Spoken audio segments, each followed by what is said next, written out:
വിവാദമായ government pleader നിയമനത്തിന്റെ ശുപാർശ കത്ത് മീഡിയ വണിന് APVP നേതാവായിരുന്ന ശരത് PS, SFI പ്രവർത്തകയായിരുന്ന ജയോന ജെയിംസ് എന്നിവർ ആ പട്ടികയിലുണ്ട്. ഇന്ത്യൻ ലോയേഴ്സ് കോൺഗ്രസ് സംസ്ഥാന കമ്മിറ്റിയാണ് ഈ പട്ടിക KPCCക്ക് കൈമാറിയത്.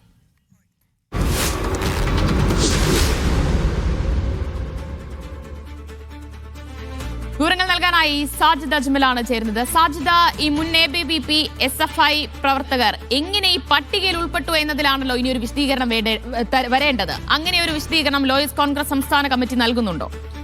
കോൺഗ്രസിനകത്ത് വലിയ ആഭ്യന്തര പ്രശ്നങ്ങൾക്ക് കാരണമായതാണ് ഗവൺമെന്റ് പ്ലീഡർ നിയമനം. ഇതിൽ ഏറ്റവും പ്രധാനപ്പെട്ട കാര്യം, കഴിഞ്ഞ ദിവസം മുഖ്യമന്ത്രി പറഞ്ഞിരുന്നത് ഇന്ത്യൻ ലോയേഴ്സ് കോൺഗ്രസിന്റെ സംസ്ഥാന പ്രസിഡന്റ് തന്ന റിപ്പോർട്ടിന്റെ അടിസ്ഥാനത്തിലാണ് ഈ നിയമനങ്ങൾ നടത്തിയത് എന്നുള്ളതാണ്.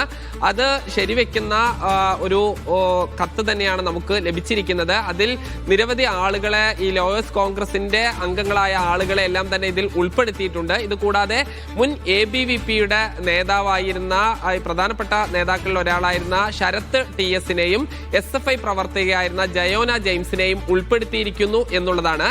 ഇതിന് ലോയേഴ്സ് കോൺഗ്രസ് നൽകുന്ന വിശദീകരണം, ഇത് ഹൈക്കോടതിയുടെ ലോയേഴ്സ് കോൺഗ്രസിന്റെ യൂണിറ്റ് കമ്മിറ്റി തന്ന റിപ്പോർട്ടിന്റെ അടിസ്ഥാനത്തിൽ അത് സംസ്ഥാന കമ്മിറ്റിക്ക് കൈമാറുകയാണ് ചെയ്തത് എന്നുള്ളതാണ്. അങ്ങനെ എങ്ങനെയാണ് യൂണിറ്റ് കമ്മിറ്റി ഇത്തരം രണ്ട് പേരുകൾ ഉൾപ്പെടുത്തിയത് എന്നുള്ളത് പ്രധാനപ്പെട്ടതാണ്. അങ്ങനെ യൂണിറ്റ് കമ്മിറ്റികൾ നൽകിയ പേരുകൾ ഒരു കാരണവശാലും അതിൽ വെട്ടിത്തിരുത്തലുകൾ ഇല്ലാതെ സമർപ്പിക്കണമെന്ന നിർദ്ദേശം തങ്ങൾക്കുണ്ടായിരുന്നു എന്നുള്ളതാണ് പറയുന്നത്. നമ്മൾ മനസ്സിലാക്കുന്നത് പ്രകാരം ലോയേഴ്സ് കോൺഗ്രസിന്റെ സംസ്ഥാന പ്രസിഡന്റും മുഖ്യമന്ത്രിയും തമ്മിൽ ചില അഭിപ്രായ വ്യത്യാസങ്ങൾ ഉണ്ട്. അതിൽ എങ്ങനെയാണ് ഈ പേരുകൾ, യൂണിറ്റ് കമ്മിറ്റി ഈ മുൻ ABVP നേതാവിന്റെ പേര് എങ്ങനെ ഉൾപ്പെടുത്തി എന്നുള്ളൊരു കാര്യത്തിൽ ഇപ്പോഴും വ്യക്തത വന്നിട്ടില്ല. അവർ അതിൽ എന്തെങ്കിലും വിശദീകരണം നൽകുമോ എന്നുള്ളതാണ് ഇനി കാത്തിരുന്ന് കാണേണ്ടത്. എന്ന് വെച്ച് കഴിഞ്ഞാൽ ഇവർ രണ്ടുപേരുടെയും പേരുകൾ ആ പട്ടികയിൽ ഉണ്ടായിരിക്കണം, അതിലൊരു തിരുത്തലും വരുത്തരുത് എന്ന നിർദ്ദേശം എവിടെ നിന്ന് ലഭിച്ചു എന്നതാണ് ഇനി അറിയേണ്ടത്. സാജിദ്, അത് ലോയേഴ്സ് കോൺഗ്രസിന്റെ സംസ്ഥാന നേതൃത്വം വിശദീകരിക്കുന്നത്, അത് ഈ മുഖ്യമന്ത്രിയുടെ ഓഫീസിൽ നിന്നും അത്തരം ഒരു വെട്ടിത്തിരുത്തലുകളും ഇല്ലാതെ തന്നെ ഈ റിപ്പോർട്ട് കൈമാറണം എന്ന് പറഞ്ഞിരുന്നു എന്നുള്ളതാണ്. ഇതിൽ ഹൈക്കോടതിയുടെ യൂണിറ്റ് കമ്മിറ്റി റിപ്പോർട്ട് തയ്യാറാക്കുന്നു. അതിൽ ഗവൺമെന്റ് പ്ലീഡർ, പ്രോസിക്യൂട്ടർ എന്ന പട്ടിക, വിശദമായ ഒരു പട്ടിക തയ്യാറാക്കിക്കൊണ്ട് ഈ സംസ്ഥാന ലോയേഴ്സ് കമ്മിറ്റി പ്രസിഡന്റ് കൈമാറുന്നു. അങ്ങനെ സംസ്ഥാന ലോയേഴ്സ് കമ്മിറ്റിയുടെ പ്രസിഡന്റ് അത് KPCC പ്രസിഡന്റ് കൈമാറുന്നു. അത് പിന്നീട് മുഖ്യമന്ത്രി കൈമാറുന്നു. ഇങ്ങനെയാണ് പോയിരിക്കുന്നത്. പക്ഷേ യൂണിറ്റ് കമ്മിറ്റി ആണെങ്കിലും അവർ എങ്ങനെയാണ് മുൻ ABVP നേതാവിന്റെ പേര് ഉൾപ്പെടുത്തുക എന്ന ചോദ്യം പ്രസക്തമാണ്. അപ്പോൾ സ്വാഭാവികമായും സാധ്യത KSUവിന് ഉൾപ്പെടെ കൂടുതൽ അതൃപ്തിക്ക് കാരണമാവുകയുള്ള വിവരങ്ങൾ.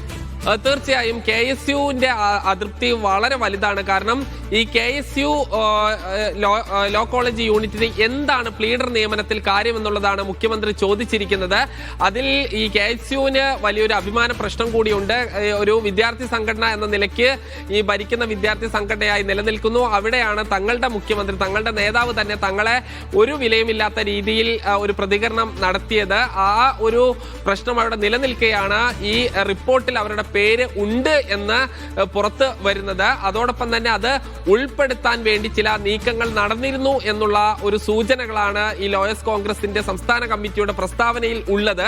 സാധ്യത, ഇതിൽ മുഖ്യമന്ത്രിയുടെ ഓഫീസ് തന്നെ ഈ പട്ടികയിൽ ഒരു തിരുത്തൽ വരുത്തരുത് എന്ന തരത്തിൽ ഇടപെട്ടു, അല്ലെങ്കിൽ അതിന് പിന്നിൽ ഒരു ഗൂഢാലോചന നടത്തി എന്ന തരത്തിലുള്ള ഒരു ആരോപണം ഈ ലോയേഴ്സ് കോൺഗ്രസിന്റെ ഭാഗത്ത് തന്നെ വരുന്നുണ്ടോ? ഈ ലോയേഴ്സ് കോൺഗ്രസ് കഴിഞ്ഞ ദിവസം ഒരു പ്രസ്താവന ഇറക്കിയിരുന്നു. ഈ പ്രസ്താവനയിൽ പറയുന്നത്, ഹൈക്കോടതിയുടെ യൂണിറ്റ് കമ്മിറ്റി നൽകിയ പട്ടികയിൽ ഒരു തരത്തിലുള്ള മാറ്റങ്ങളും ഇല്ലാതെ സമർപ്പിക്കണമെന്ന നിർദ്ദേശം ഉണ്ടായിരുന്നു എന്നുള്ളത്. അങ്ങനെയാണെങ്കിൽ അത് മുൻകൂട്ടി കണ്ട ഒരു തിരക്കഥയുടെ അടിസ്ഥാനത്തിൽ നടന്ന കാര്യങ്ങളായിരിക്കാം. അങ്ങനെയാണോ എന്നുള്ളത് ഇനി ലോയേഴ്സ് കോൺഗ്രസിന്റെ സംസ്ഥാന പ്രസിഡന്റ് അടക്കമുള്ള ആളുകൾ ഒരു വ്യക്തത വരുത്തണം. അങ്ങനെയാണെങ്കിൽ ഈ യൂണിറ്റ് കമ്മിറ്റി, യൂണിറ്റ് പ്രസിഡന്റും സെക്രട്ടറിയും ഉൾപ്പെടെയുള്ള ആളുകൾ, അതിൽ പറയുന്നത് യൂണിറ്റ് പ്രസിഡന്റിന്റെ നിർദ്ദേശപ്രകാരം ജനറൽ സെക്രട്ടറി സമർപ്പിച്ച റിപ്പോർട്ട് തങ്ങൾ അതേപടി സംസ്ഥാന നേതൃത്വത്തിന് കൈമാറി എന്നുള്ളതാണ്. അങ്ങനെയാണെങ്കിൽ അത് യൂണിറ്റ് പ്രസിഡന്റും യൂണിറ്റ് ജനറൽ സെക്രട്ടറിയും ഉൾപ്പെടെയുള്ള ആളുകൾ എങ്ങനെയാണ് ABVPയുടെ ഒരു നേതാവായിരുന്ന വ്യക്തിയെ ഇതിൽ ഉൾപ്പെടുത്തി എന്ന് പറയണം. അതിൽ അവർ വിശദീകരിക്കാനുള്ള ഒരു സാധ്യത, അവർ ഇപ്പോൾ ലോയേഴ്സ് കോൺഗ്രസിന്റെ ഭാഗമാണ് എന്നുള്ളതാണ്. എന്തായാലും അതിൽ ഇനി ഹൈക്കോടതി യൂണിറ്റ് കമ്മിറ്റിയും ലോയേഴ്സ് കോൺഗ്രസ് സംസ്ഥാന കമ്മിറ്റിയും അടക്കമുള്ള ആളുകൾ അതിൽ ഒരു കൂടുതൽ വിശദീകരണം നൽകും എന്ന് വേണം പ്രതീക്ഷിക്കാൻ. ദിവ്യ.